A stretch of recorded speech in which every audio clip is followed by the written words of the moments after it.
Dear participants, welcome back. I'm pleased to announce that we have successfully concluded all sessions scheduled for today. However, our program for today is far from over.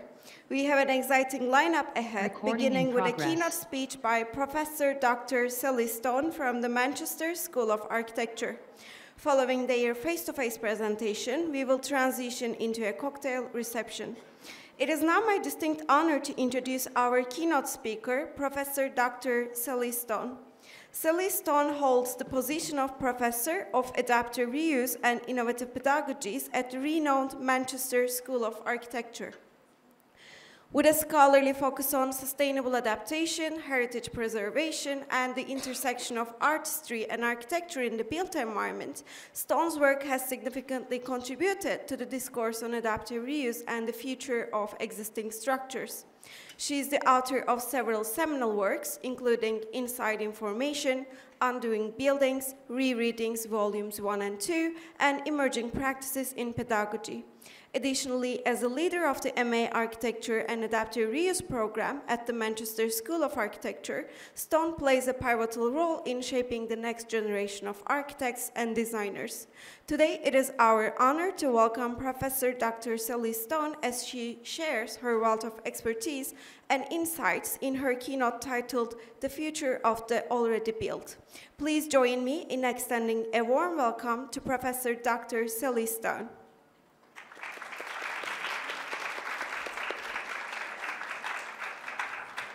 To facilitate the keynote session, I'm also honored to invite Associate Professor Dr. Burkay Pasin to the stage.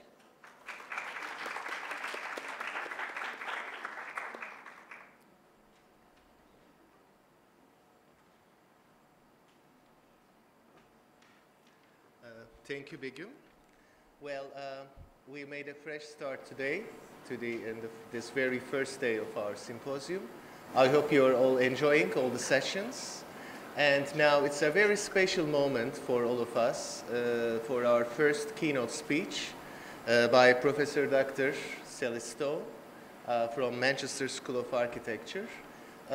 Begum actually made a brief introduction, but as she has mentioned, Stone's work explores sustainable adaptation, issues of heritage, the history of adaptation, and the disconnected yet similar approach that artists and architects take to the existing built environment. She is the author of Inside Information, published in 2021 from Reba Publications, Undoing Buildings, published in 2019 from Routledge, Rereadings, Volumes 1 and 2, published in 2004 and 18 from Reba Publications, and Emerging Practices in Pedagogy, published in 2021 from Routledge. She is the leader of MA Architecture and Adaptive Reuse program at the Manchester School of Architecture. I will be moderating this session, and this session will be a hybrid session. Professor Stone will talk on the future of the already built. As you might guess, there will be a Q&A session at the end of the speech, and we are going to receive all the questions, including those from those who join online, actually at the end of the speech. And they can also write online on the chat box if they have any questions. So thank you for all of you for coming, and Professor Stone, the floor is yours. Thank you. Thank you.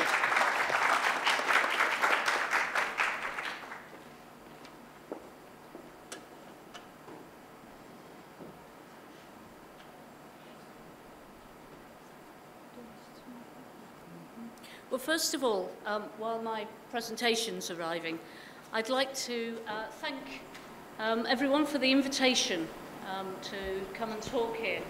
It is a great privilege to be here in this wonderful city, and I can't tell you how well I've been looked after so far. I've had some lovely meals and been taken out and had a tour of the city, and it's been absolutely tremendous. And it's a pleasure to be here at this such a well-organised event as well. and inspirational, and I really hope it's going to be the first of many. I didn't realise it was your first, but the first of many, I hope. So, we're ready to go. So, the future of the already built, but before, thank you very much for the kind introduction, but before I start talking about the future of the already built, I'll talk a little bit about myself and why I've been invited. So,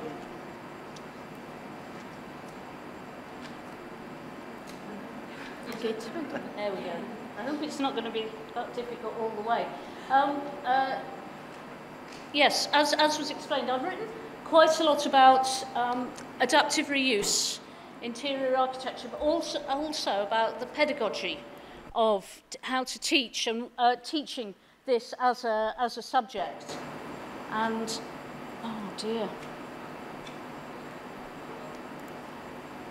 you don't have a phone in here, right? Okay. This isn't going to be good if I can't do this. I can now. Thank you. So, and my work isn't just, my research isn't just about writing for teaching. It's interesting, somebody asked me about who I write for when I'm writing a book, and I do actually think about who I'm writing books for, and they're deliberately aimed at master's students.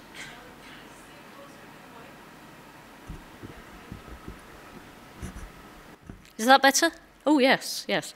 Well, somebody asked me who you write for when you write books, and I do have in my mind who I'm talking to, and it's a master's student. It's someone who knows quite a lot about the subject, and I take it for granted that somebody knows quite a lot when I'm talking to them. But I imagine that I'm talking to them just as I would be talking to them in the studio or at the design, at the drawing board. So, and my research isn't just written stuff. It's also, I've been involved in exhibition designs, and recently an exhibition at the Radical Castlefield Gallery in Manchester that looked at the different approaches that the similar approaches that artists and architects would take to working with the existing environment, and how where they ended up was radically different. And I've also been involved in a lot of activism work, and these are my students.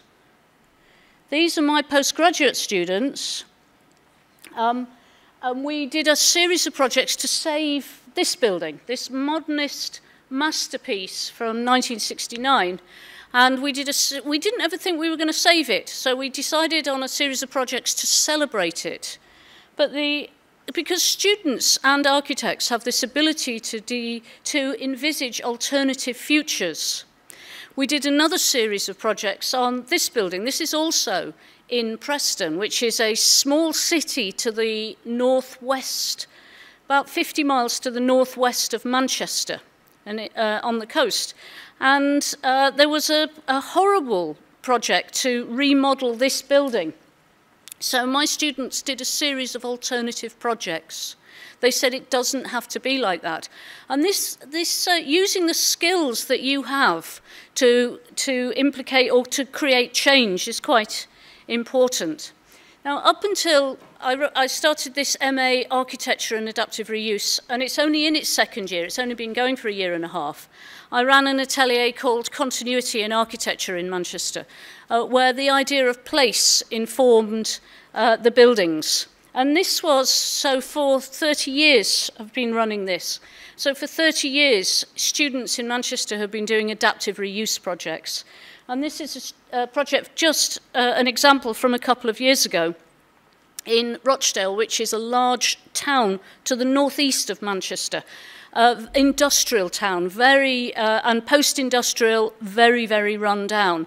And we did a series of projects with funded by the town council, but we were looking at not just the buildings there and how the idea of place can inform things that change, but also the idea of art and how important that is, and music, and of course cultural events. And what they found, this is a very, very Muslim town, despite the fact it's in a Christian country.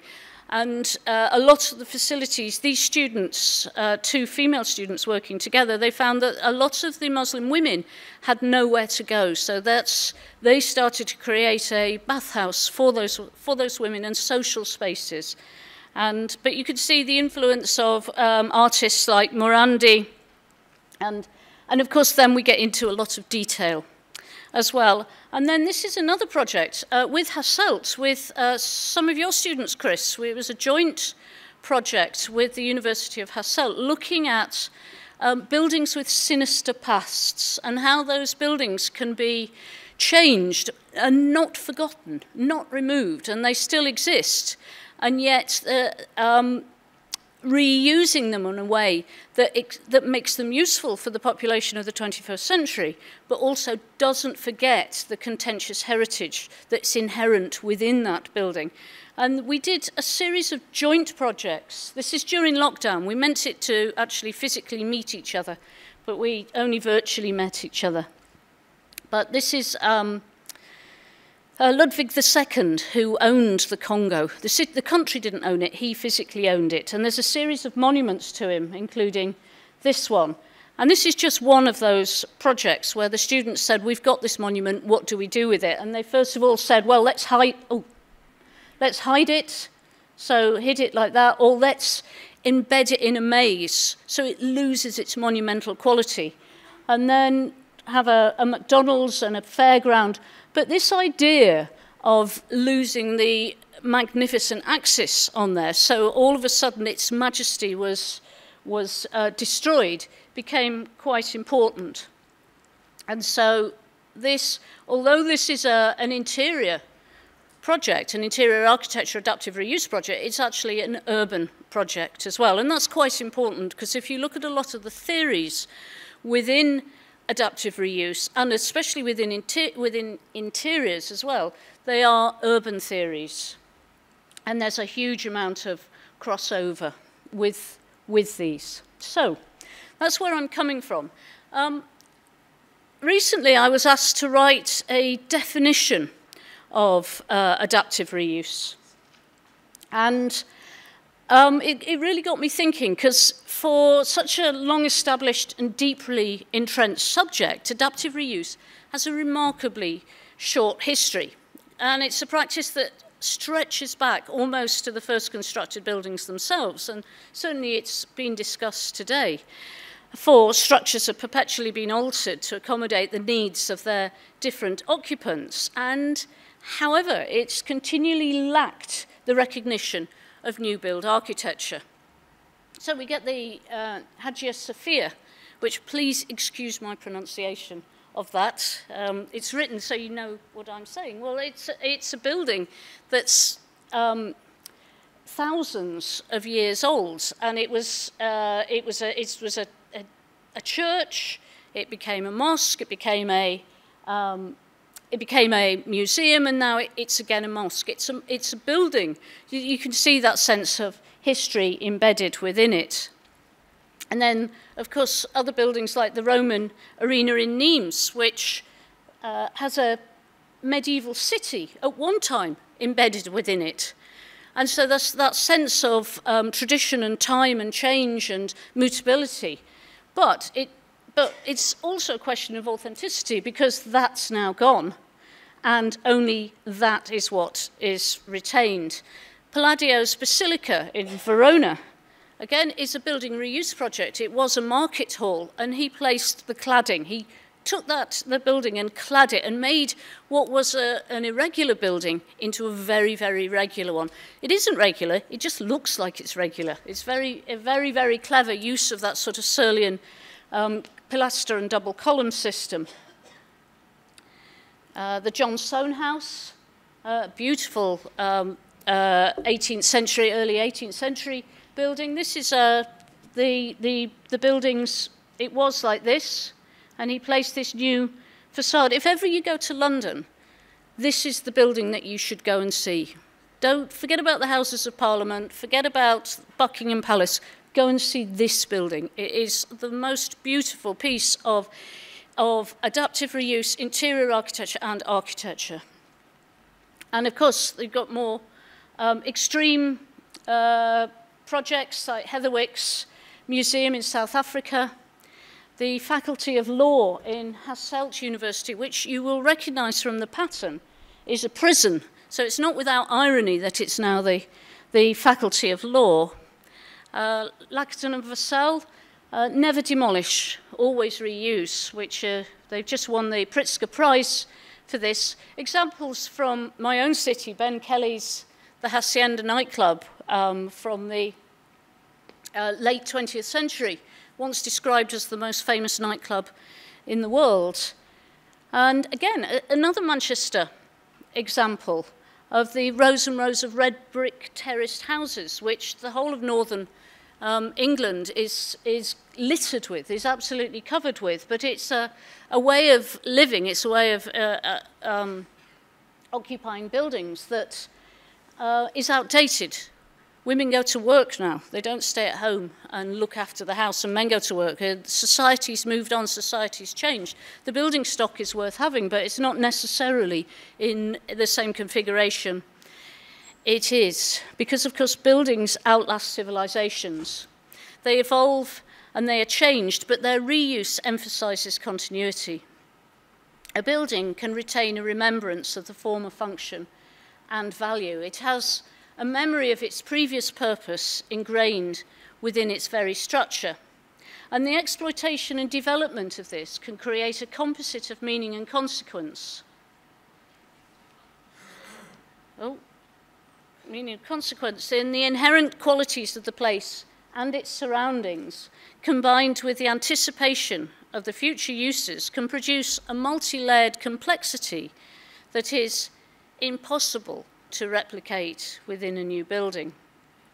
And Carlo Scarpa, who's really considered the granddaddy of the great daddy of adaptive reuse, and he's the almost like the forefather of this modern interpretation of it. Like I said, it's got a very short history in that it's not been written down.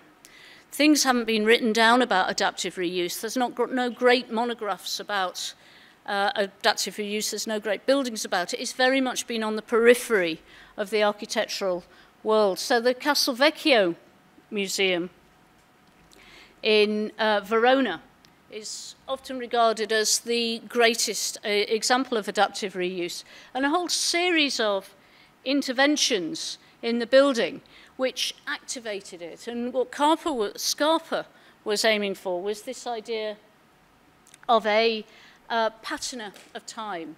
The multi-layered history became the most important aspect of this as a building, even down to the scraping away of the roof to see the layers of history there, and the repositioning of the Can Grande, the sculpture, the knight on the horse, the symbol of the city, positioned at this pivotal point. But of course, Scarpa was also a modernist, and so all of his buildings are seen as if in motion. So they're always moving. There's always this sense of progress within them. And you can see this in this window, just this window. This is this building, of course, is what Romeo and Juliet is set. It's the great history of it comes from there. But the facade dates from 1929. But you can see Scarpa's interventions behind are moving, they're shifting. They're not Platonic at all, because he is very much part of his culture as well. And see, he's also part of the Veneto area, where the flooded, the water, the importance of those sort of great lagoons. And the floor, it looks almost like it's made of water itself as these objects float across it. And its other great building is the Corini Stampaglia Foundation in Venice.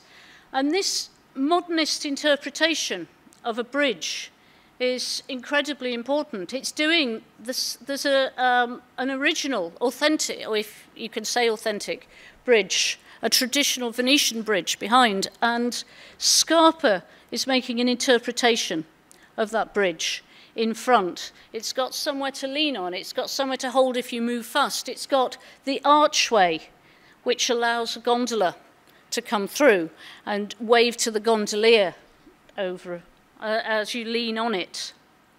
And a small building.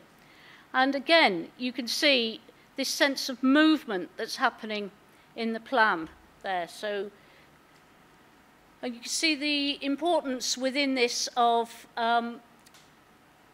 Scarpa talks about a question of heaviness. And you can see the way he takes the joint down to its absolute minimum.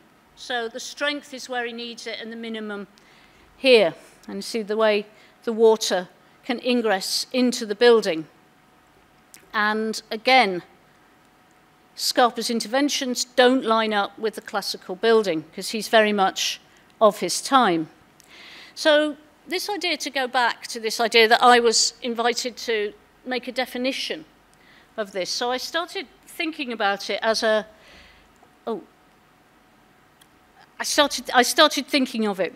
And one of the things about it is that the subject is so new that an exact definition hasn't really come up, nor an exact title has yet to emerge. And adaptive reuse can also be referred to as interior architecture, remodeling, building reuse, retrofitting, conversion, adaptation, rehabilitation, reworking, or sometimes refurbishment. And there's a huge numbers of words that are used to discuss this, to describe it. Adaptive reuse, interior architecture, modification, rehabilitation, reconditioned, intervention, rework, remodeling, repurposing is something that I heard recently from the States. There's loads of these words that describe it. And this again shows about how sort of woolly the subject is, or the woolly the definition of the subject is, that we can use all those words. So I started looking at what has been written about this. And like I said, it's a new subject. And looking at books, this, I think, is the earliest book I found specifically about it, 1975, New Uses for Old Buildings.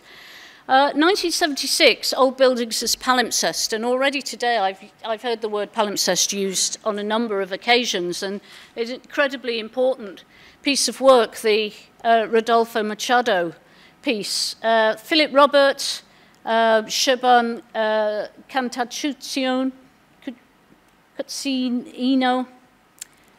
And then we get into this century. That was the last century. We get into this century, and we're not been in this century that long. And Kenneth Powell's Architecture Reborn. Shittich is looking at buildings in the existing fabric. And then my book, within that evolution of those books, my first book in 2004.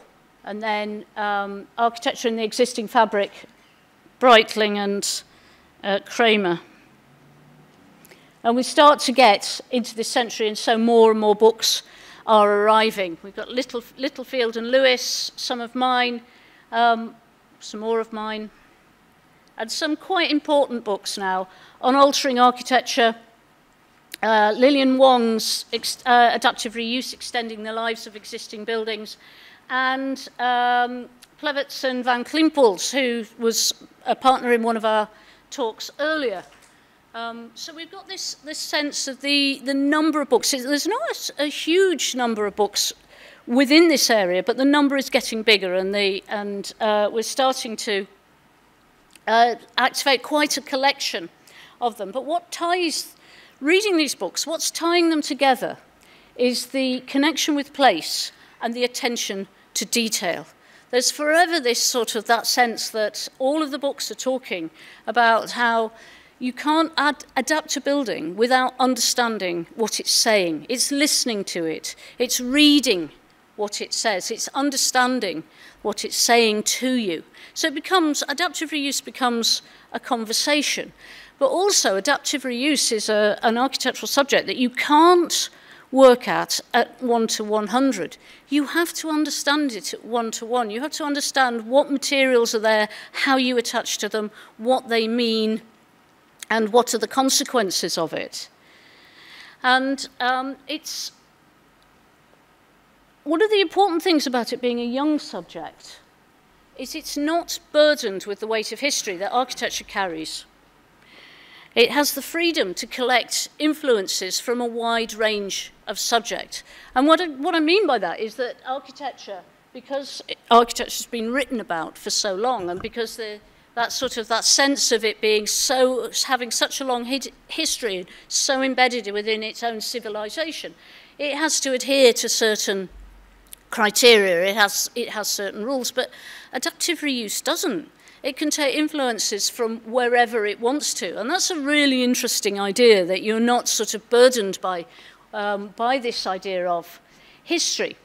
So if we look at what these early books, who they're reading, and we look at a lot of the early buildings that are being, the early adaptive reuse projects, let's have a look at what they're reading. And they're reading these books from the contextualists. This contextualism which emerged as a movement in the second half of the 20th century with things like Venturi and Scott Brown's, Gordon Cullen, Roma Interrotta, Collage City, Aldo Rossi, Francis Yates, all of these sorts of things, which are the influences.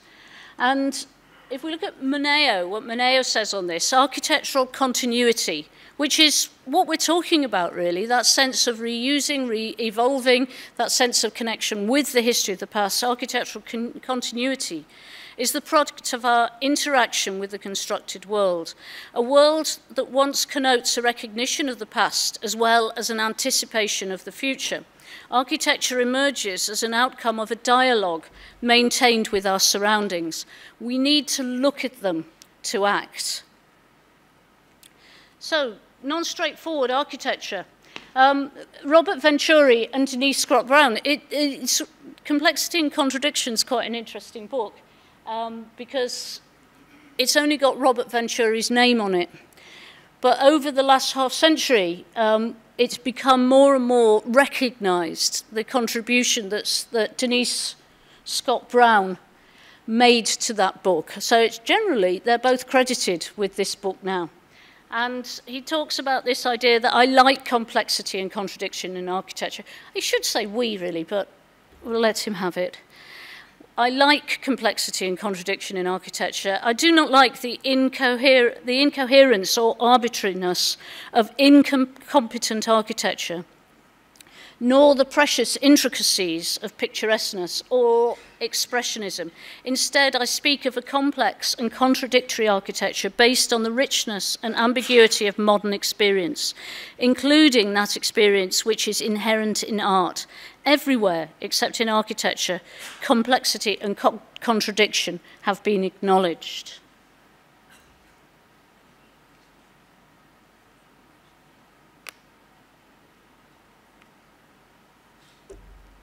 And so the type of influences that these first buildings, these first architects, these first designers, these first authors were looking at is complexity and contradiction, also learning from Las Vegas by Venturi and Scott Brown, but also artists like De Chirico, Hans Helein, those sort of extraordinary interiors that he designed in Vienna, and as Vienna having that legacy of the secession movement, this great beauty, attention to detail, and intricacy of these postmodern designs that are coming from him, his authorship. Then Aldo Rossi, of course, as well, and his architecture of the city. Now, a lot of these, like I said, are urban theories. These aren't adaptive reuse theories, these aren't architectural theories, these are urban theories. And if you think about the interior and the urban, they're about space. They're about space, and the architecture is just the mediator in between them. It's just the wall that separates the interior from the exterior, the urban from the interior. So the theories that the urbanists are using they're talking about exactly the same as the theories that interiorists and adaptive reuse people are talking about.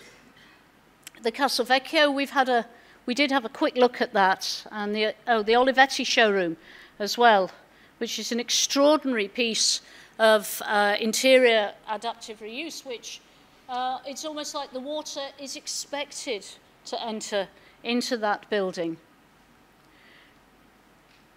And then the Irish Seven, the O'Donnell and Toomey and the Irish Film Centre, which again is a radical remodelling of existing buildings. What happened in Dublin was that there was a huge area next to the Liffey, the river that goes through Dublin, and it was earmarked to make an enormous bus station.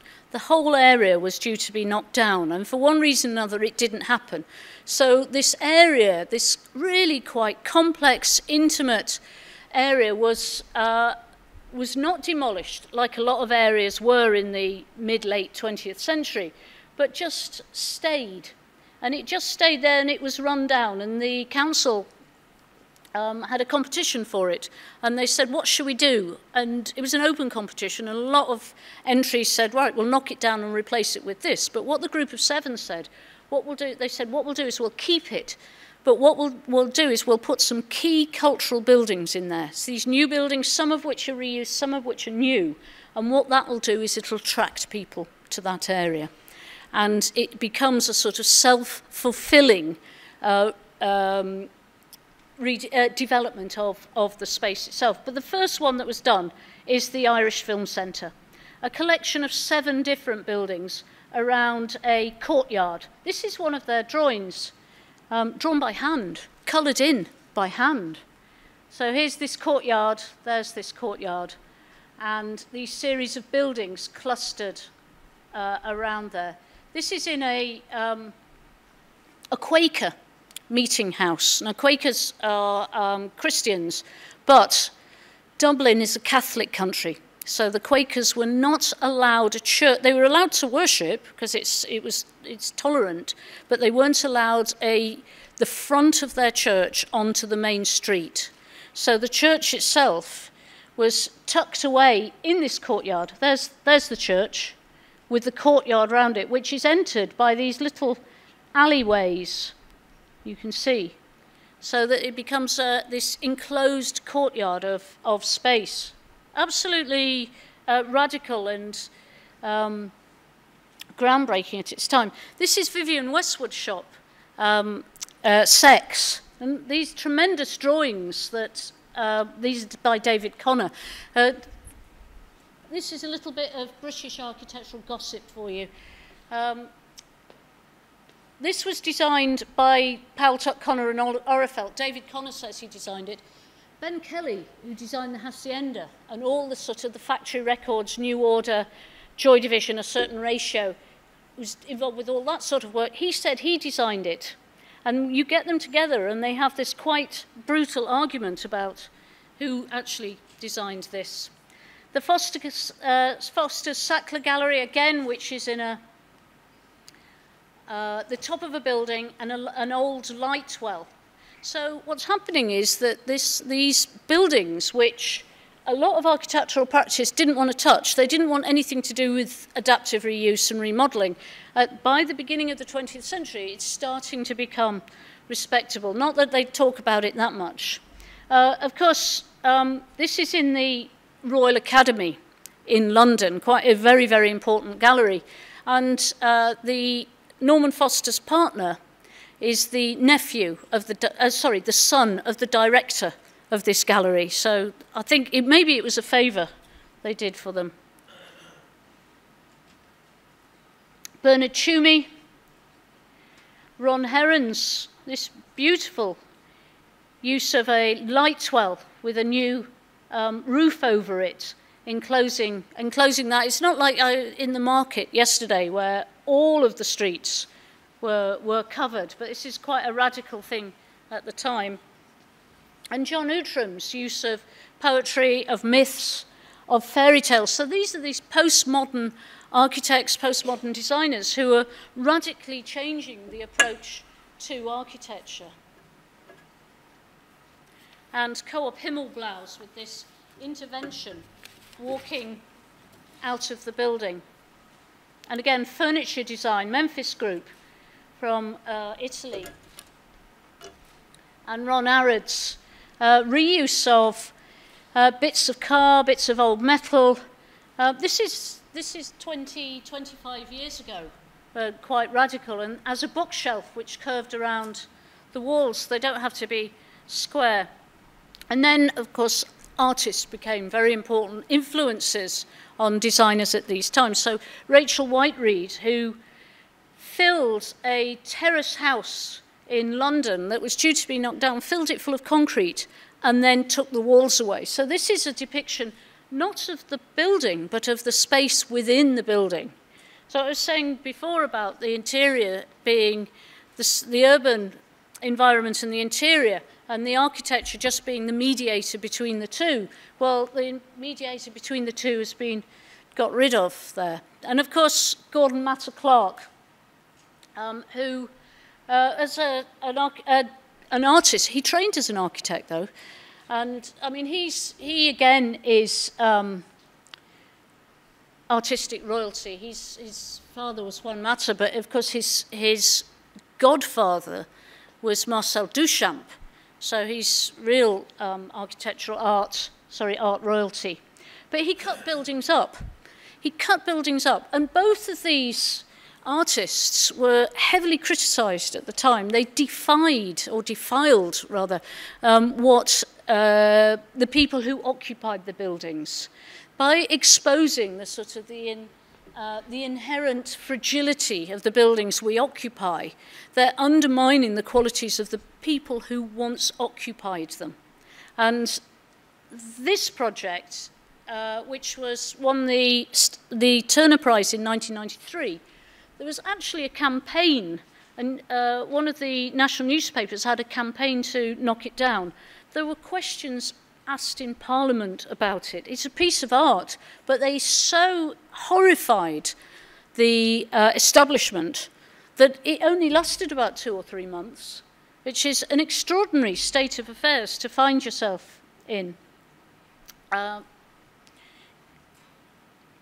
Irwin on the right, who defined space. He takes gallery spaces, defines them, and Cornelia Parker. This is a shed that she exploded and said, this is the space it occupies. So this are these extraordinary series of projects which look at architecture in a different way.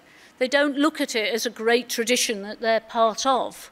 Even if it's a modernist tradition, they're starting to say we can look at architecture in a different way.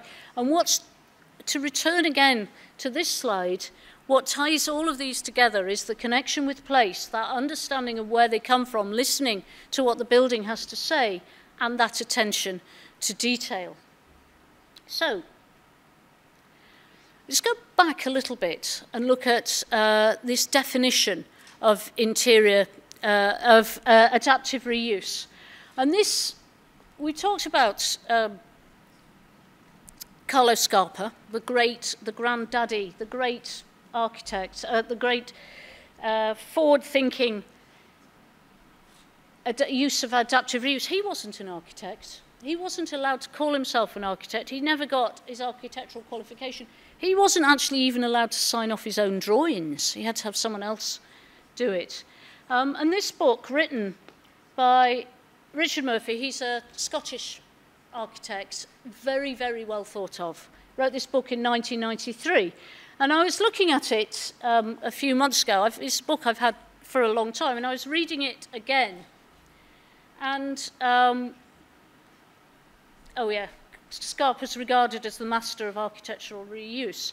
But even as late as 1993, Richard Murphy, in his highly detailed and intense discussion of the Corini Stampaglia Foundation, questioned the veracity of the design and asked whether Scarpa's work was merely interior design.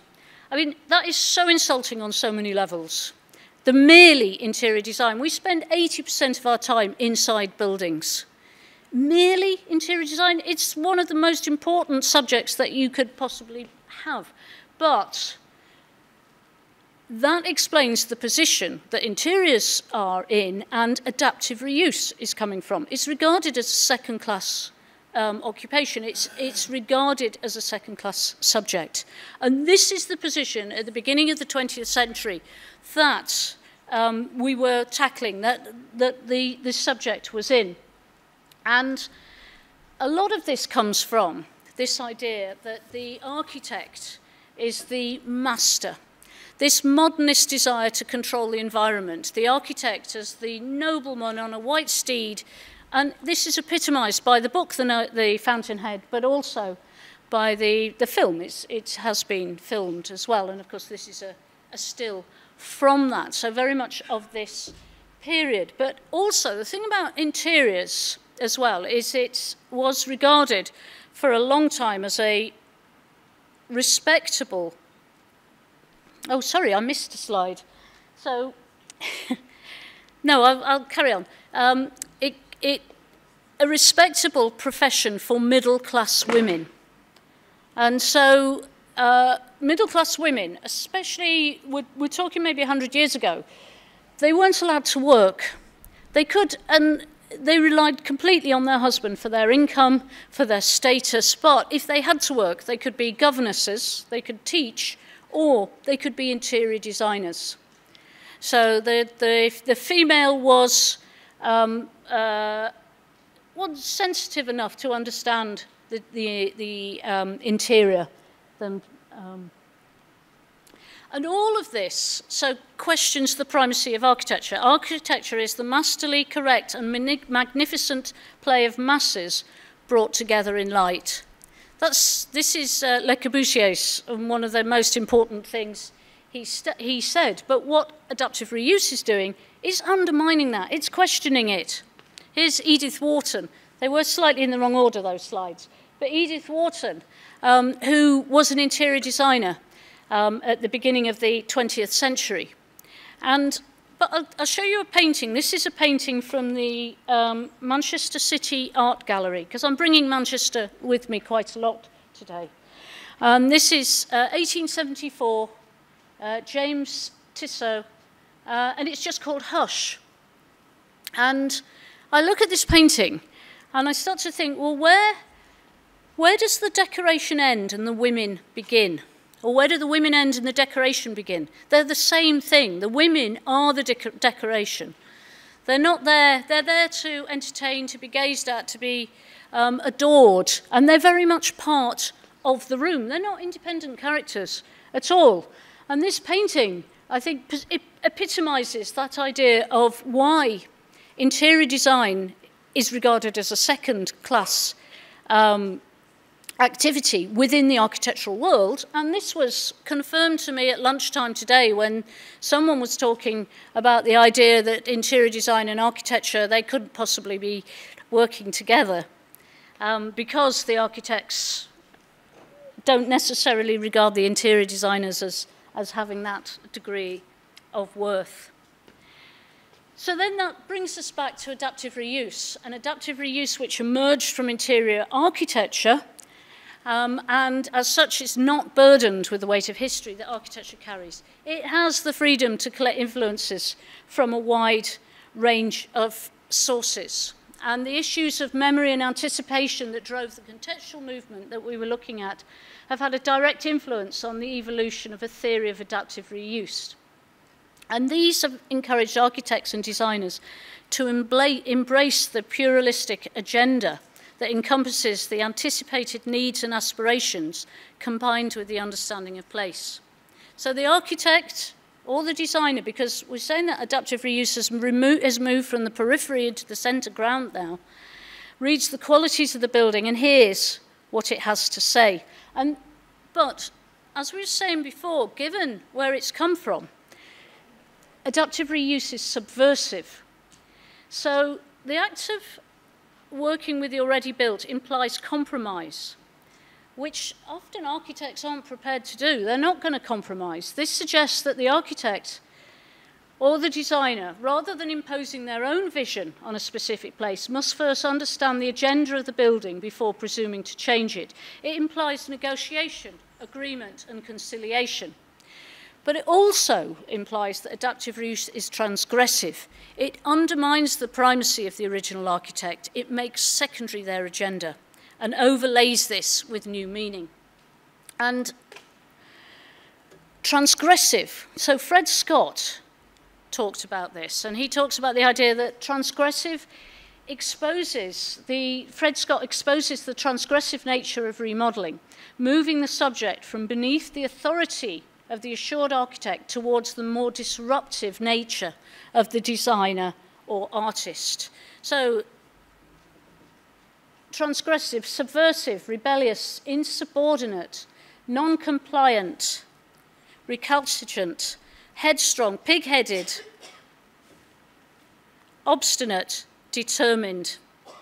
What a fantastic collection of words that came from just looking up what transgressive made. And I'll show you an example now of adaptive reuse, which is transgressive, which is determined, obstinate, pig-headed, and non-compliant. And this is actually designed by an artist. It's not designed by an architect or by a designer.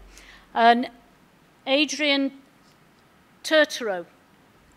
And this is a series of interventions in a garden wall. And these are garden walls that were behind a whole series of houses, and behind the houses was a park. And there was no way of getting into that parkland other than going out of the front door, down the street, round the corner, and round like that. And yet there was this most beautiful environment immediately behind these people, and they couldn't use it. So Turturro designed a series of interventions which strung along the wall. So sometimes they were seats, sometimes they were balconies, sometimes they were staircases. And what that did is just facilitate. It broke the rules. It provided a set of environments that it created an environment that the people could use and liberated. It just liberated their gardens. And we can see them again from a different view. This is another, he's an artist, remember, so it's another of his projects. And this is working with a developer. And two buildings, one opposite the other. And they had no way of linking. They didn't link, and yet they were only as far away as I am from our speakers over there. They were so close. So Turturro designed this bridge which stretched from one building to the other building. It linked them, it facilitated it, it liberated those.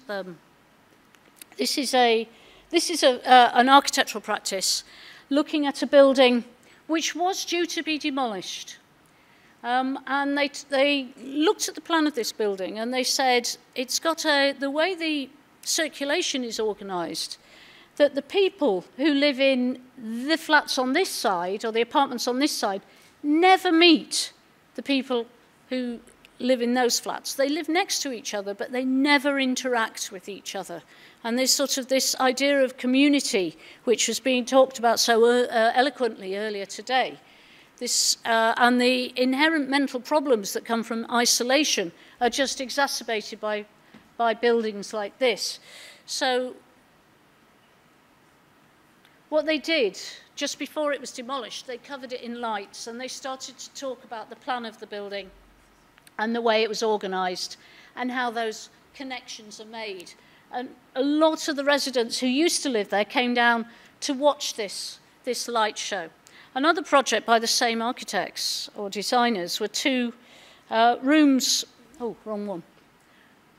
in London.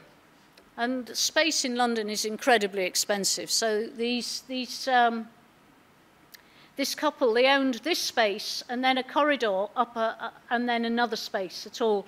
And so the architects tied them together, you can see, with this stretch, which at one side is a bathroom and the other side is a kitchen, and therefore connecting those two spaces. And you can see here it's a kitchen, and on the other side going into there it becomes the holding for the bath. So it's facilitating, it's liberating, it's undermining the sort of the nature of the building itself.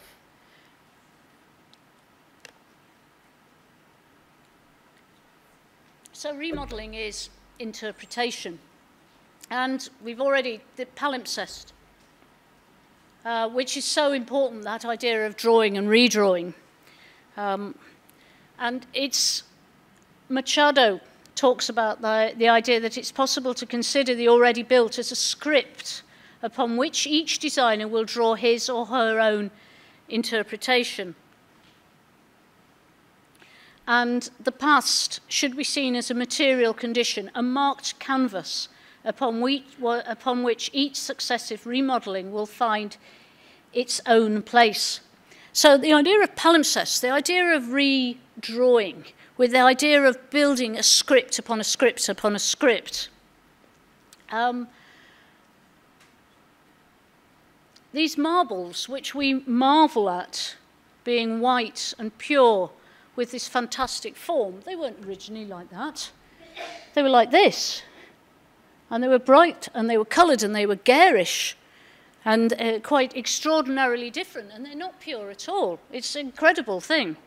And then in Preston recently, there's a Polish artist going around and painting all the sculptures. Some of the time he asks, and some of the time he doesn't ask. But the quality of them has completely been changed by that. This is during a big demonstration in London, and Churchill, of course, is an incredibly revered character in the UK. And somebody gave him a Mohican. I tell you what, it's difficult to shock people in the 21st century, but people were shocked by that. An extraordinary thing, but how the meaning can be changed with very, very little. And a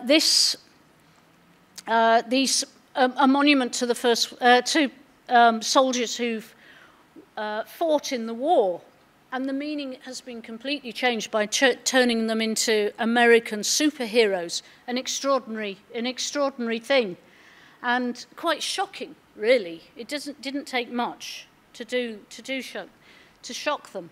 But this idea of the palimpsest implies a lack of consideration. That is luck, or it's coincidental. That provides the impetus, but adaptive reuse is not accidental.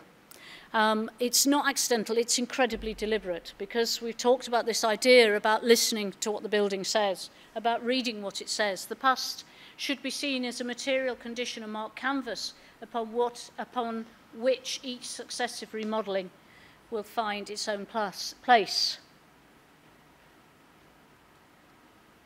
So this idea of history, this idea of memory, this idea of the things that are already there, is this fantastic quote from Peter Zumthor. This feeling of history is different from the factual history conserved on paper and taught at universities. And as an architect, I'm interested in the history that is stored and accumulated in the landscapes and places and things. The things that I can see and feel in the landscape are physical and real, no matter how mute, hidden, and mysterious they might at first appear. And Helmholtz talks about memory is a process of reconstruction.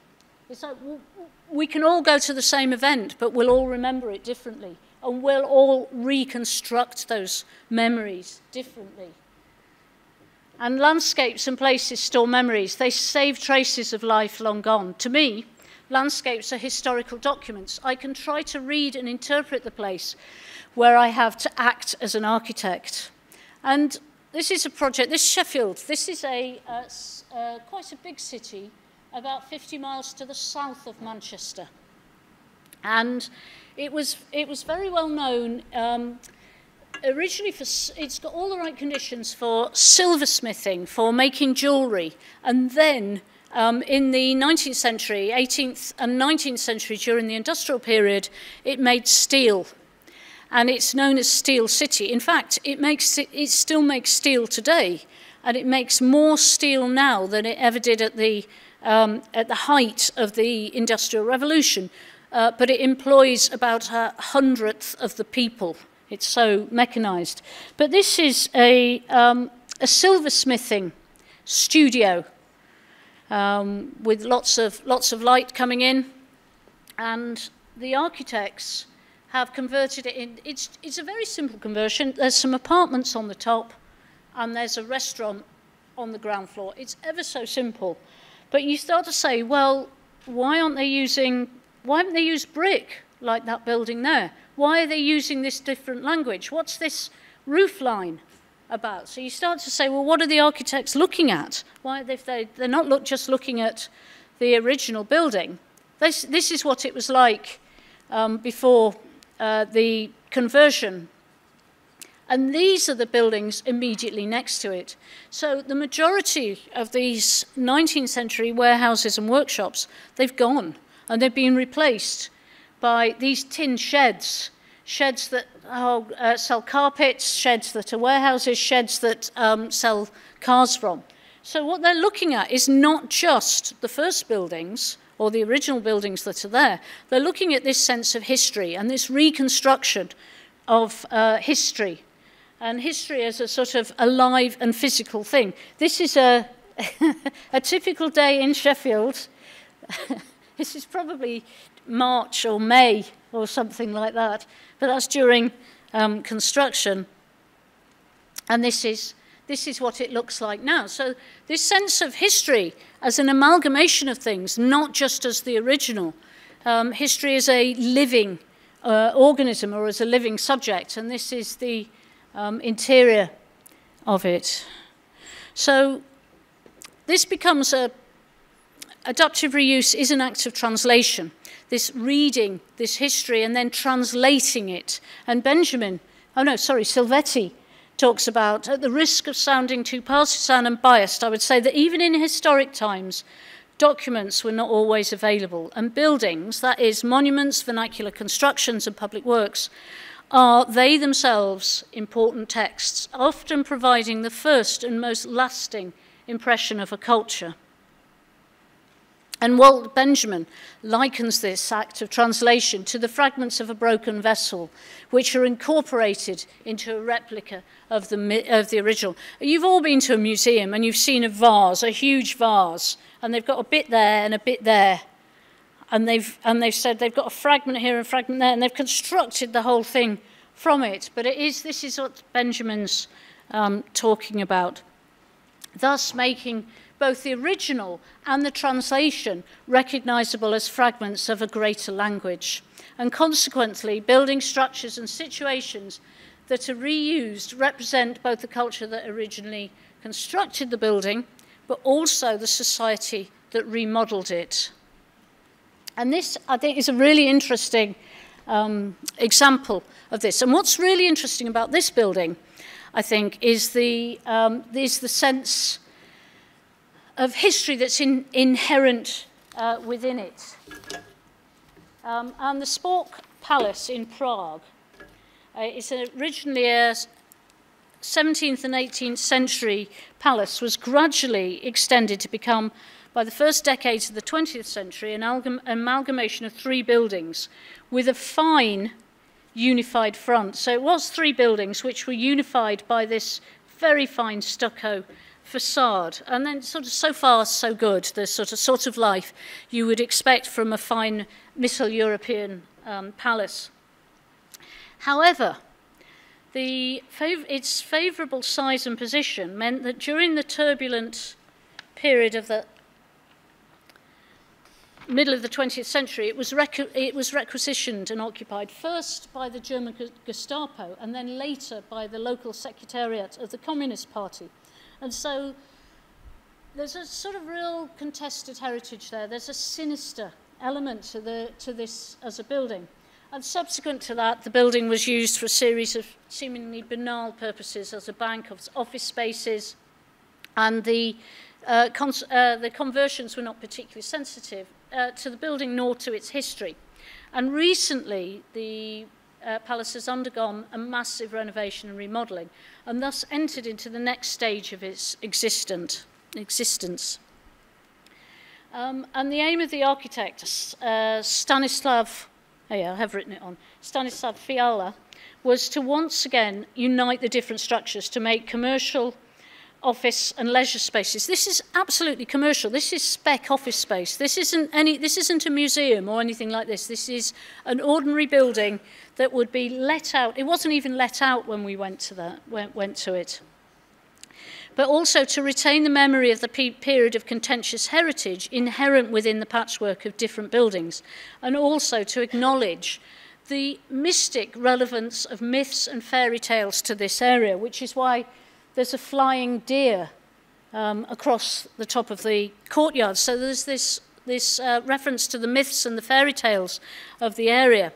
And within the building, there is, of course, things like the classic contrast between old and new. You get in a lot of reused buildings, the patina of time. But occasionally you get this sense of the sinister dialogues that has happened, that something untoward's been going on in this building, from the blood red channel in the building and the red line just painted. These are just in the stairwells. And then there's the doors. And what the architect did was collect all the doors together. And the lift lobbies. And here, somewhere that's usually a non-space, an innocent vestibule for waiting, the antechamber to loiter with or without intent, there are too many doors. There are doors that go nowhere, doors that lead to other doors, and doors with potentially unthinkable things happening behind them. Fiala gathered all the superfluous doors together. These seemingly innocent barriers, these unnecessary entrances and exits were collected and transported to these crucial areas. Here, somewhere that is usually incredibly innocent, there are too many doors, doors that go nowhere, doors that lead to other doors, and doors with potentially unthinkable things happening behind them. Thus, the unnerving experience plays on the collective memory of the menace of the time, a time of untold secrets and difficult relationships and conflicting loyalties. So this sense that the building can speak of its past, and it can speak of its past to the future. So this leads us on to the form-form relationship within buildings, this idea of understanding of what place tells you. Now, the place can be those cultural, intangible qualities, but also the tangible qualities of the building itself. And Mercado talks about the form-form relationship, the primary consideration within any remodeling activity. And the focus of the project can be concentrated on the site, the place, the situation, relationships that exist between the different textures within the condition of the location can be explored, translated and interpreted, and thus the form of the new is influenced not by the function, the next things that are going to happen in it, but by the form of the existing. And this reverses the more normal form follows function argument. It turns it on its head. For now, the form of the new elements is dependent upon the form of the existing. So it's not form follows function, it's form follows form. And it reveals the true character of the place. It shows how the formal qualities have stimulated something new, something that in a way, for the moment, complements the old. So I'll give you an example of this. This is the Odile Dec's restaurant, Phantom Restaurant, where Phantom of the Opera is set at the Paris Opera House. And this extraordinary restaurant, the restaurant at the front of the building, which is in this area here, which is originally, it was open. It was where the coaches would drop people off away from the weather and the onlookers. And so what Odile Dec has done is placed a new structure within there. But it's a radical structure, and it looks pretty crazy. But it is completely dependent upon the form of the existing building, the structure of the existing building, the condition of that building. So if we look at the plan of it, we can see that's the structure. That's what's holding that original building up. And you can see how Odile Dec's quite radical balconies just slip in and out of that. They don't touch the building at all. they never touch it. They just slip in and around it. And we can see how it's situated within there.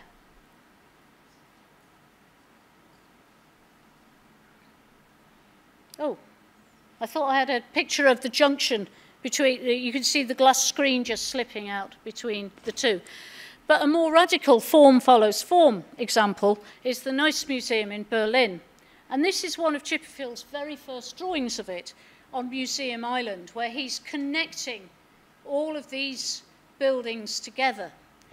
But this is the condition of the building, which was badly damaged during the war, but then 70 years of neglect, or 50 years of neglect, really, where the water got in. More damage was caused by the water than by the war.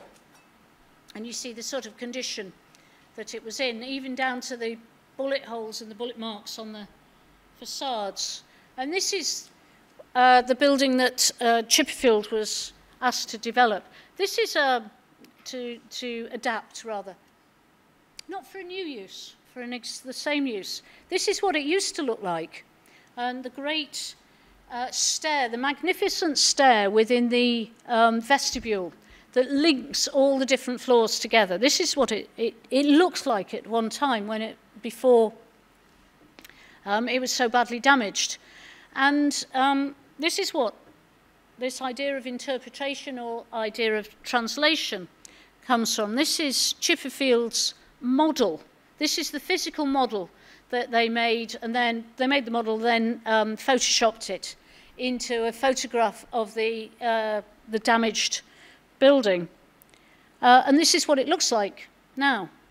And so that sense of interpretation of the past and translation of the past is coming through there. And the form of this new entrance area, this staircase, is completely predicated on what was there, the existing conditions of what was there, and that sense of reading the history of what was in the building itself.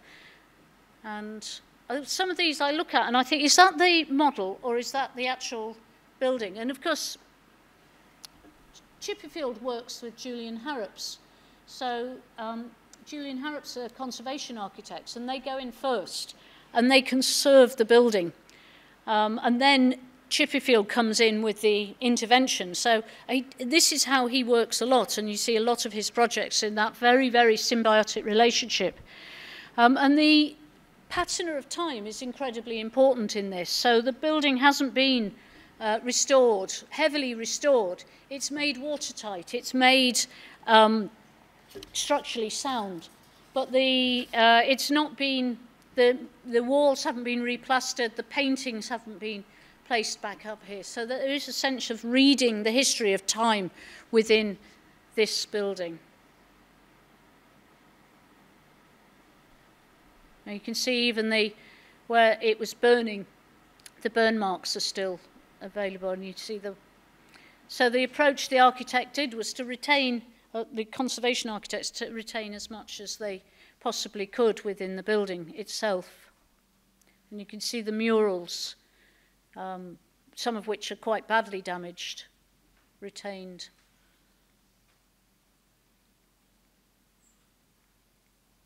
So, to come back once again, what ties these together is the connection with place and the attention to detail. So, in a way, this is where we've come from. We've come from this connection with place, this attention to detail, this sense of contextualism as a movement, this idea that this late 20th century movement, which has inspired a lot of those architects, it's what Chipperfield was reading, what Zumper was reading, is inspiring this next generation of people who are involved in adaptive reuse, whether you're architects, whether you're designers, interior architects. This sense of connection with attention to detail, which then says, where are we going? So adaptive reuse becomes a holistic approach that addresses many of the 21st century's challenges, those wicked challenges, that search for a sustainable future, the importance of heritage. And I'm going to very quickly How am I doing for time? Right. Quite quickly, look at a lot of these and then actually say why adaptive reuse. Although there is this sense of history that's come through this and how we've arrived at the position we're in now, but you as young people, as young designers, you're the people who are going to be taking this into the future. So if you understand where we've come from, you understand where we're going.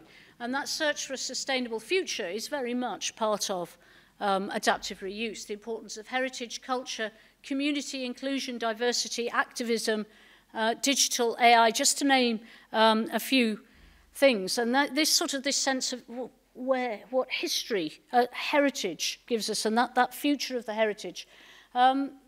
Chinese cities are witnessing the rapid disappearance of all heritage. I mean, it's a very sad state of affairs where things are just going.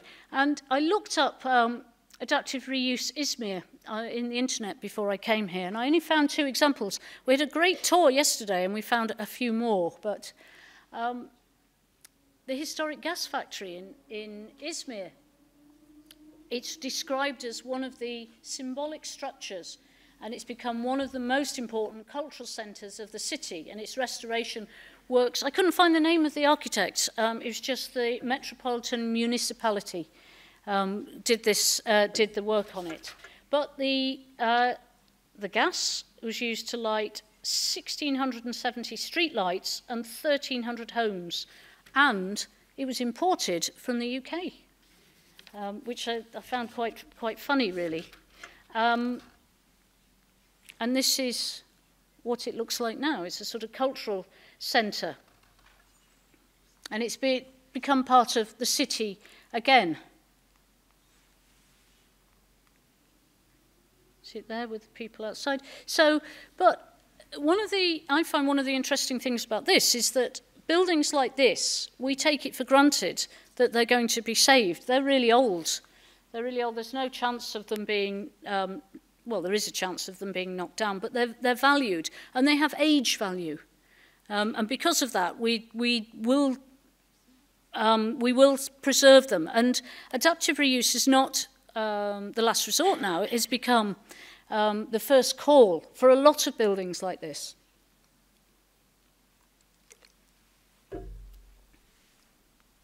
Oh, here we are, the interior. I got these from the internet.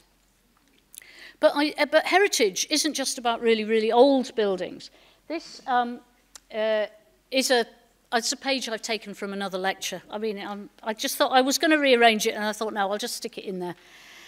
These are buildings in Manchester. And these mid-late 20th century buildings, these are the ones that are in danger. We're going to keep the old ones. We know we're going to keep the old ones, but this one's gone. This was tremendous. This one here, that one's gone. This one, that one's gone, this bit's gone. So these buildings are just going because we don't value them. We value what's old, but we can't see the value in these newer things. So I was sort of wandering around the city, and I don't know what's new and what's old a lot in your city, and I don't know what's in danger. And I can't talk authoritatively about anything, but I just thought, what a great little building, and it's probably in danger. It would be if it was in the UK. But look at these beautiful mosaics on the side of it. And these are the sort of buildings that, as young people, these are the buildings that you should be worried about. We're going to keep those old buildings, that old coal factory, they're going to stay, but it's these newer buildings, these late 20th century buildings. And we'll get on to sustainability in a moment, but that inherent energy that's embodied within there, that's a real worry when we start to lose these buildings. And this search for a sustainable future. By 2050, 70% of us will live in cities, and all societies need to be able to accommodate growth while at the same time reducing consumption. And this is complicated by 85% of that building stock has already been constructed. So as proponents of adaptive reuse, it's our responsibility to make sure that those buildings are fit for the population in 2050 or beyond. buildings have to become more resilient and more efficient. And therefore, the sustainable adaptive reuse of existing buildings contributes towards the development of the existing situation, making it useful and appropriate for an expanding and changing population whose needs and attitudes are also changing. And there's opportunities to tackle those wicked problems that we talked about earlier. And that sense, this is a building that I was involved with, just on the periphery of being involved with in Venice. Now, Venice is a city where there is the population decrease is massive. It's getting smaller and smaller, the number of people who live there, because it's where tourists go.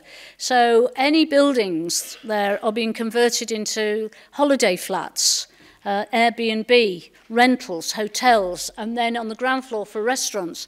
And this building, in what is one of the few residential areas, was sold very quietly under the radar to someone who was going to convert it into a hotel and restaurant. So the local people, they occupied it. They were really activist with this, and they occupied it, and they put in a community centre. They built themselves a community centre in there. They had a nursery for the local children, and they provided all the facilities that a community would need. It was somewhere that they could meet as a community, and we've discussed this already today. Someone's discussing how important that sense of connection with people that you live around and with and talk to is, how important that is for mental and physical health.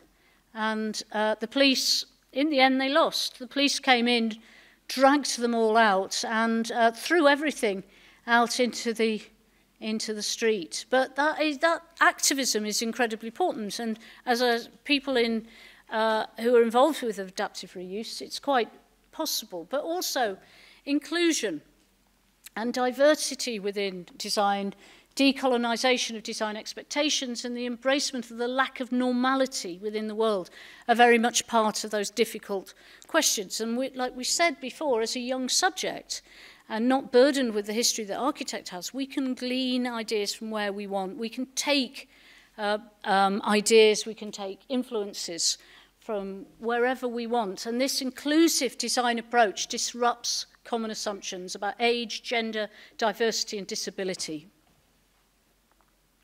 And activism. So we've had this one. We had activism. And I think digital and AI, and I think this is really, really interesting, because AI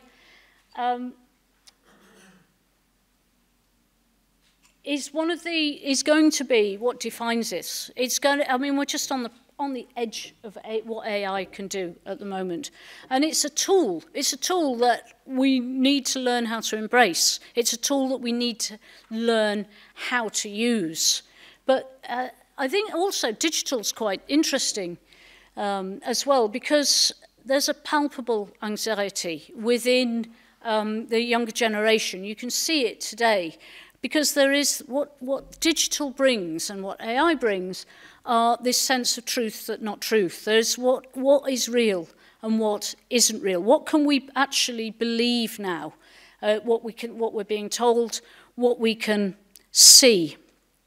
And adaptive reuse is real. It's tangible. You can touch it.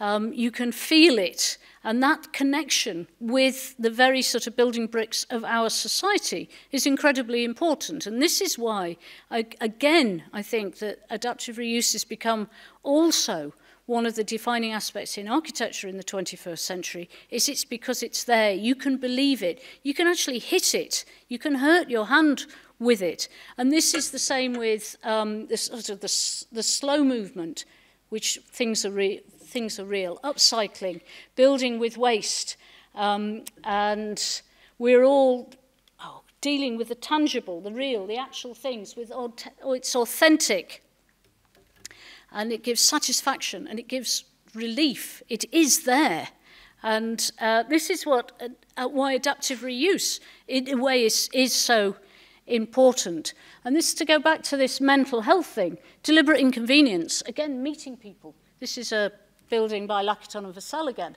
And they've put the circulation route in the middle. You can't nip out the back door. You have to meet people. You have to talk to people. You have to interact with people. And again, that's real. Talking to people rather than talking to a screen, rather than reading about it on your phone. And just to finish off, this is another building that I found on the internet. I did walk past it as well. Extraordinary sort of building on the coastline, and it's great to see that it's just been reused. But the adaptation isn't just about the facade. There is that sort of connection with the land around it, or the water around it, with the water, the sea, the city, that connection. And I did see this. What a fantastic set of drawings! If any of my students ever did that drawing, I would be so very, very pleased. But I can believe it got an award. It's that sense of it just slotting in. But it isn't just about it isn't just about the architecture, but the sense of the way the building is used as well, and that deliberate inconvenience of this new staircase that everyone has to use within the building itself and interact with each other and connect with each other. So, to get back to this idea of memory, and Seamus Heaney, who's an Irish poet, talks about the idea of one function of memory is a kind of disassembly and remaking of the past in which parts of our history are disremembered in order to be remembered in a way that is most useful to our present.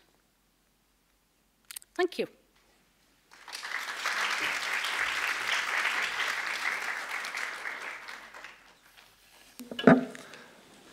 Well, we would like to thank Professor Stone too much. I think it was really very nice presentation and speech, and I personally learned a lot, and I believe that all our guests and particularly the students, now we know what adaptive reuse is from all dimensions and aspects. So maybe we had better take you here, Professor Stone. You got your name tag on the table. And now, so we're running out of time, but it doesn't matter. It always happens in such occasions. And it's time for question and answer now. So I would like to ask the audience whether there are any questions for Professor Stone.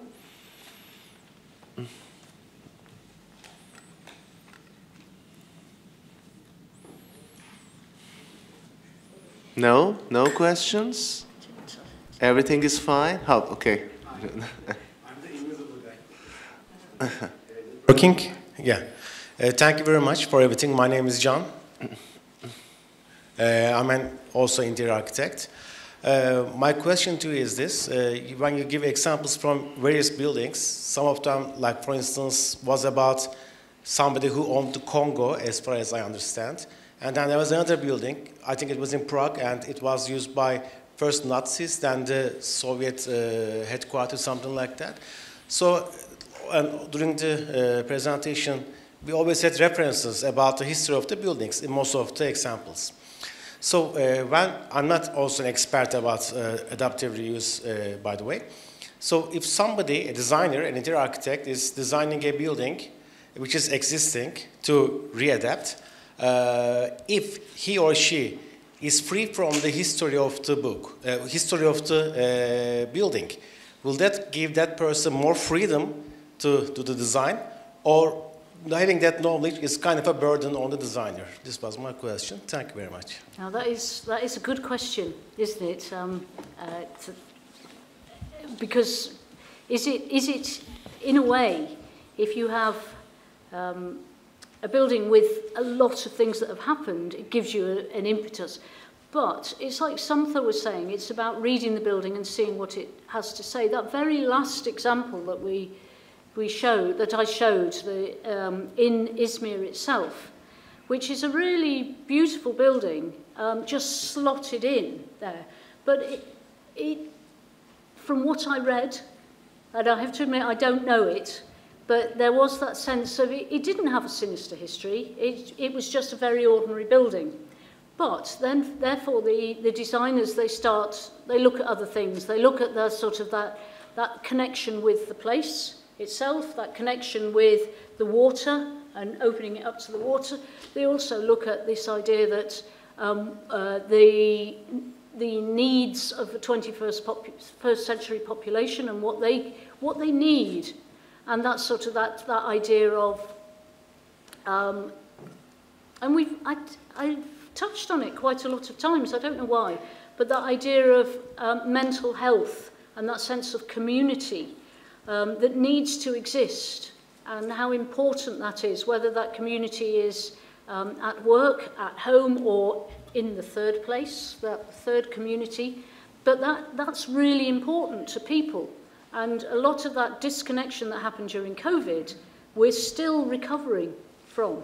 So the architects or the designers for that building, they were using a whole load of different things. And that idea of memory isn't just, as Zumtha was saying and as Howatz was saying, it isn't just history, but it's reading what that place has to say, where the sun comes from, where the wind is, who's going to occupy it, as well as what's happened in that place and what it's made from and what the needs are of the future population. Yeah, so, yeah, it's a good question. It's a Philip Larkin poem which talks about that idea that, you know, if you've had a very ordinary childhood, then you'll have nothing to talk about when you're a grown-up. But if you've had a lot of things happen, you've got a store of memories that you can always bring to the front. So yes, yeah, no, it's a search, isn't it? It's a search for meaning within architecture. Thank you very much. And one more thing, I just want to add something. There's a town in Izmir called Alaçatı, which is like 80 kilometers away from here. My master's degree was on vernacular architecture of the town. And that town was built in 19th century by Greek people from Chios Island, which is across the Çeşme port, which is close to here. Because that town was built by an Ottoman rich man, because that area was very good for growing grapes and wine production. But because he was Muslim, he was just having the grapes and selling them to England and other countries from Izmir port. But the Greeks who had built the town, when they built their houses, they made their first floor with no room so that they could store their own wine, because they had the right to produce their own wine and store in their houses. After the First World War, the Greek population had to go, and those houses, the town was empty, and the Turkish people or the Muslim people from the Balkan region were immigrated to here. There has been a population exchange. So the people who came to that town, Alaçatı, from Balkans, they had no idea about the grape production. So they started growing tobacco for many, many years, like almost a century. But the first floor of the houses was many times useless, or just like a storage, sometimes like a barn. But it was never used for wine again, wine storage again. But today, that town became a very touristic town. And now all of those first floors, which were used to be designed for wine storing, are now used for wine restaurants. So there's a karma in the history of those buildings. So I just want to say that also. That's thank you. A nice story. Yeah, it's a nice, story. interesting Yeah. story. Yeah. Thank you very much. Thank you.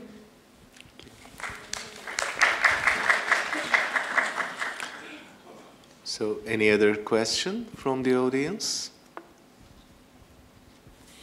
Please. Oh, there is another. Well, okay. I'm from the Chamber of Interior Architects in Izmir branch. I want to ask, in your country, the council, the municipality support these kind of projects. I really wonder if they support, how they support, for example. Yeah. Thank you. That is also a good question, because this is a huge change in the last generation. A generation ago, well, I was going to say in Manchester, but in the whole of the UK, buildings were knocked down. Buildings that, well, of course, during the modernist period, huge areas. Like there was some, in Manchester, there was some beautiful, very strong, very robust brick warehouses. They were all knocked down and replaced with concrete and tin structures, which haven't lasted particularly well, a lot of them. But really, up until the end of the 20th century, buildings were still being knocked down. But this change has happened this century. So it has moved from the last resort into the first call now, adaptive reuse. And for instance, the architectural press in the UK at the moment, there's a big shop in the centre of London, and Marks and Spencer's, you might have heard of Marks and Spencer's, it's their flagship store is about to be knocked down and replaced with a building that's maybe 3-4 stories higher. And there's been demonstrations in the country about it. The architectural press are up in arms. It's been questions about it asked in Parliament. There's national newspapers. So it's so important now that it's become the sort of the centre of attention. Yeah, and this is a radical change, because 15 years ago it would have been knocked down and nobody would have said anything. But there has this change happened. And whether this is to do with COVID, had a big influence on it. I think, like we said, digital and AI has a big influence on it as well, because it's real, it's there, and it means something. And also issues of sustainability have had a massive influence on it as well, because everybody's now conscious of the embedded energy within any existing building. So I showed you one of the first things I showed was a piece of activism where we saved that huge bus station, which was constructed in 1969, and in 2012 the council were proposing to demolish it. And that was saved a lot by public action and various other factors. But there is this sense of it isn't just the architectural world and the designers, but the general public are now heavily conscious of the built heritage, and therefore the planning authorities and the municipal governments are also, because they're elected, they're going to do what the public want, really, in a way. But yeah, I mean, so yes, this is only 10 years ago. This modernist masterpiece was going to be knocked down if we didn't do something about it. So yeah, it's even less than a generation, this change. But they wouldn't even occur to them to do this now. Demolition is the last resort now. Yeah, massive change. I hope it will change also in your country. Walking around the market and things yesterday, that sense of the importance of keeping that area. And I get the impression it will be kept, but it's all the other things as well that need to be kept. We hope to receive the UNESCO Heritage Site Award soon. I mean, getting that and the leverage that gives you to keep this. Yeah. But a building that's 4 stories high to a developer is not worth as much as a building that's, in Manchester we're getting buildings 40 stories high now, right in the centre of the city. And yeah, so it's worth a lot of money, these sites, yeah. We've got one more question from the audience. Hi, Sally, thanks for the, what would I say, a chronology of many of the last decades of many of the influences and things that have brought us up to the point of even all of the ways that you're asking us to think about adaptive reuse. I have a kind of really huge question, which is more a visioning question. You almost started with talking about the field of interiors as one, you didn't use the word apology, but you had the merely and all of these other things that were always That wasn't me who said coming up. really. No, I know, but you're bringing it into our Yes, our, yes. our world. Yeah. So I guess I'm wondering, in all the work that you're doing and in many of the things that you've published and are working on now, how long do you think we're going to bask in the light of being a new discipline? Or maybe we always want to be the new and we don't have to respond to architecture, even though many of us are architects. How can you contextualize what you're saying, or might you contextualize this as where we are for this future? And do we have to continuously compare? Yeah. No, that's a really good question, because as adaptive reuse as a subject moves from the periphery into the centre ground, then architects who've not been that involved with it before as a subject are becoming involved. Through necessity, certainly in the UK, most of the work now is adaptive reuse work, working with existing buildings, but also through choice as well. And that sort of sense of the sort of difficult contextual problems are really interesting, rather than just designing a big building, of which architects will have not much control over anymore. Most of those big buildings are on quite different contracts, so they're the sort of designer and then somebody else does it. So architects are really interested in our subject, really, and sort of taking, we have to be careful that they're not just going to take over from us, but in a way, maybe there are sort of symbiotic relationships that can be established within that as a field, because I think it's quite interesting that we sort of discussed it as working with a building, the architect not being having the primacy within there, and it's a subject that implies compromise. But one of the big websites that talk about adaptive reuse in the UK, rather than it being adaptive reuse or interior architecture or translation studies or something, it's quite a big sort of macho building on the built, and therefore it becomes quite a primary activity. And therefore just that rephrasing of the expression of it, it becomes within the sort of the field of the architect as well, the commanding architect. And I think that's what's quite interesting about us coming from an interiors point of view. It is more sort of transgressive.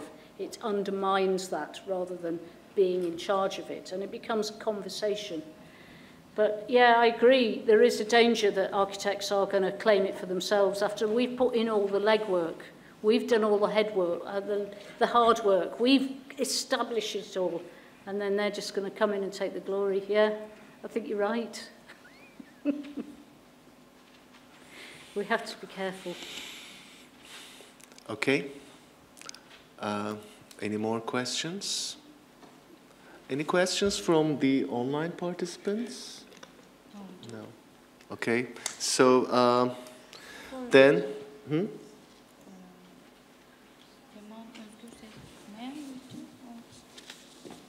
Yeah. Okay, I can read it from here. We've got one question from Leman Özgür, who is online. I'm reading. Some words sometimes can be misused or misinterpreted or can change the meaning. I personally wonder that how Celestone was using the word of activism in architecture. Yeah, no, good question. Good question again, a good question. I thought they'd said I'd put some spelling mistakes in there, but that would be quite funny. Activism. No, I think I said this to begin with. As architects or interior architects or as designers, what you have, what we have, is that special ability to imagine alternative futures. And we can look at something and we can say, future generations can use this in a different way. And this is something that's really special. And it's actually difficult to acquire. And it's quite impressive when people people who can do it, they can imagine that alternative future and then communicate that alternative future. So it isn't about the status quo or keeping things as they are, or like AI, just taking everything that's already there and showing it to us in a different way. It's saying, look, there's these other possibilities. So you can imagine three-dimensionally how buildings can change, how they can be useful, and then show it as well. And this is what activism is, in a way. It's saying, this isn't right, but I know how it could be right. And actually saying, or with the activism with saving buildings, or proposing different versions that were with the art gallery, where my students, who were just graduate students, they proposed different ways of changing the building. The building needed to be changed. It needed to be made fit for the population of the 21st century, but it didn't have to be done in the way that they were proposing. So as students, they could propose alternative routes. And that's what's sort of special about us as a group, is we can do that.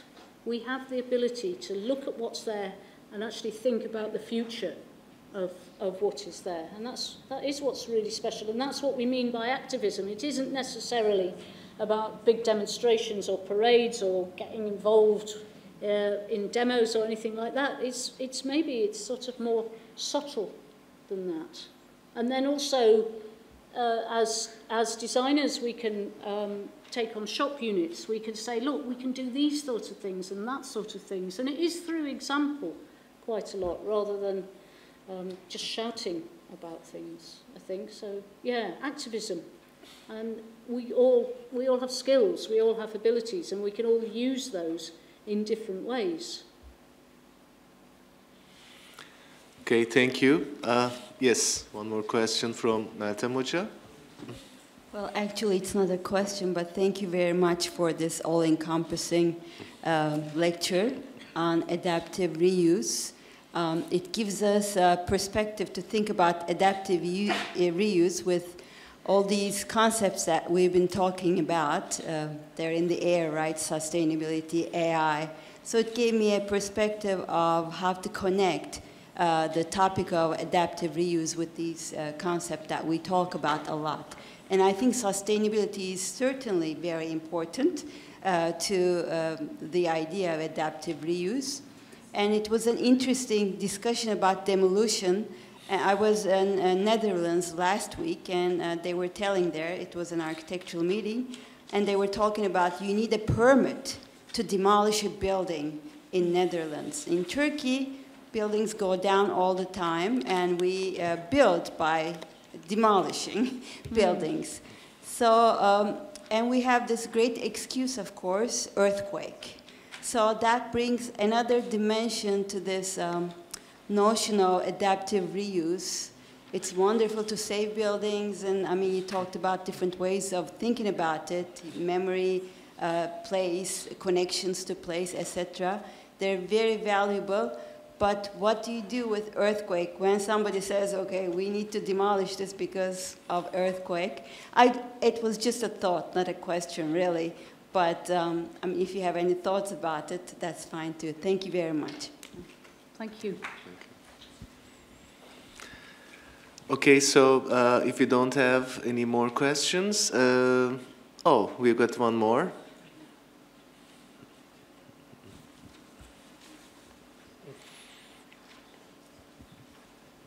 First of all, thank you very, very much, dear Celestone, for it was a very comprehensive panorama. Actually, I mean, what I realized that, I mean, in contrast to the, let's say, very, how can I say, kind of private investments on adaptive reuse of the sites or the buildings, there's also a rising movement about the vernacular activation, reactivation of the abandoned sites. So somehow in some parts of the European countries, cities, governments provide these valuable sites to the artist groups, for instance. It happened, I guess, in Amsterdam. The former shipyard, somehow with low-cost maintenance, the artists transformed this site into a hub of workshops and such a kind of a small residential, let's say, environment for themselves. Or as far as I know, in Buffalo City, there is these silos. Somehow they are also abandoned, but the ownership, the landowner, just opened the site to the community, and in such a way, maybe we can call it do-it-yourself architecture. So they opened the doors, and now the different, let's say, civil groups are taking the responsibility of the maintenance, and they somehow organize the spaces according to their programs, and they just organize some different, let's say, events for the community. So I was just thinking about, I mean, can this be a kind of a, let's say, model to, try to, let's say, reactivate these kind of sites from the community perspective, and how this can be, because there's also a danger if it's realized that these sites are very much, let's say, utilized by the community, then it becomes such a kind of, takes the attention at that point, and then the gentrification, let's say, I don't know if it's a right, let's say, term, suddenly this might happen for these kind of sites. So how this can be avoided at some point, how this danger can be avoided? This is my question. That is a massive question, because which I have to admit I don't know how to answer, because for years and years, and you could see it in New York, in Manchester, in London, in Berlin, in Amsterdam, artist groups have moved into cheap areas because they're cheap, because there's lots of space, because they're usually quite young, and they can live in those sorts of areas, and then they become popular. And then the developers come in and they go, oh, this is interesting. And then, like you said, a process of gentrification happens. So what happens is the local people who are still there, they get priced out, and the artists can no longer afford the rent, can no longer afford to sort of occupy these spaces. So then they start to move, they find the next area. Or if they own that building there, if they bought one, they're very, very lucky, but then they move to the next area. And you see it, I mean, this is most of what New York is built on, isn't it? That sort of sense of people taking up the warehouses and the, oh, help me, what are they called? The big lofts, that's it, thank you, yeah, the loft apartments. Yeah, and then they move on and they move on. I mean, how you stop that process of gentrification, I don't know. I really don't know, because you sort of, once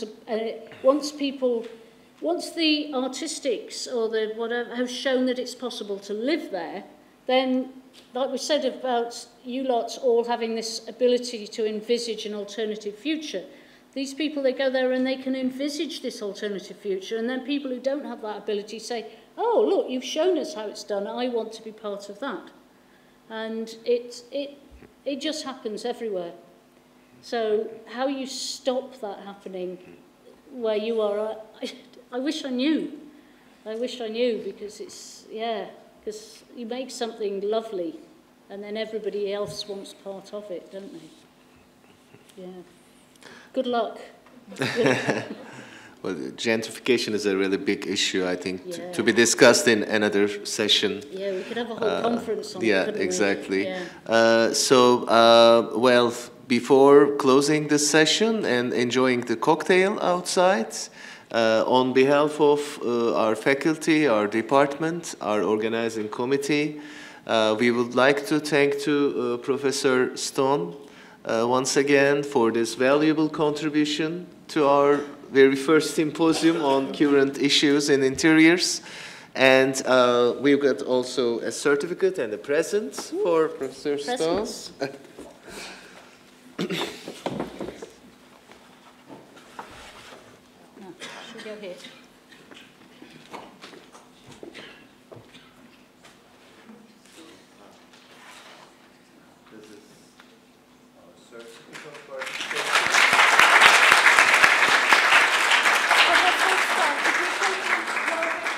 Maybe it's better for photographers.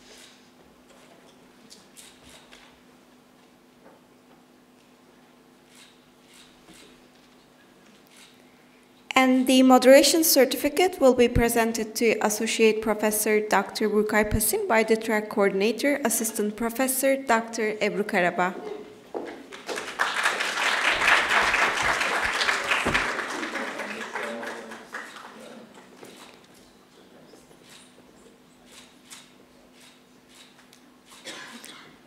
Can we also have one together, all together?